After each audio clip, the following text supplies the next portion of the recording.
Well, good morning, boys and girls at Hampton Court House. It's our first morning assembly since the government has asked us to remain all at home.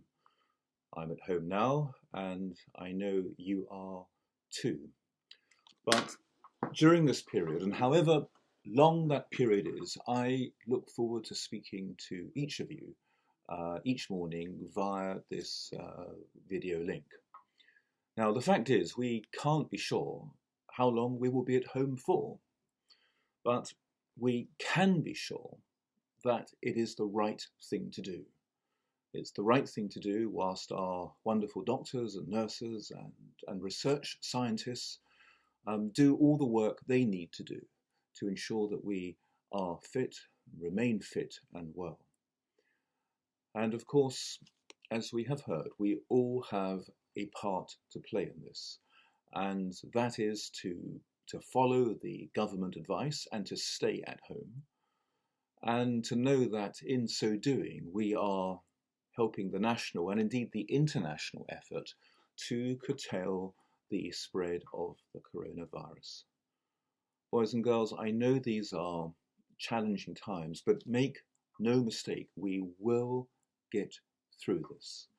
And the more we all work together, the quicker that will happen. Now, there will be challenges, and I know some of you would prefer not to be at home. And I know that many of you, dare I say it, would prefer to be at school. I know I certainly would. But as I said when we spoke on Friday, we do all have a choice. We can say, oh, life is terrible and miserable, or we can demonstrate that in times of adversity, we can choose our response and ask ourselves what imaginative ways we have to make the most of this time. Now, it is certainly a time, for example, to keep a journal, a day-by-day account of your thoughts. And it's a day to keep reading. Rather ironically, I'm reading, I'm halfway through, I don't know if you can see this, I'm halfway through this book, Homo Deus, which is entitled A Brief History of Tomorrow. Of course, what tomorrow brings, we can't be completely certain. But as I say, we can be certain that together we will not be downhearted. And we can choose to be resilient.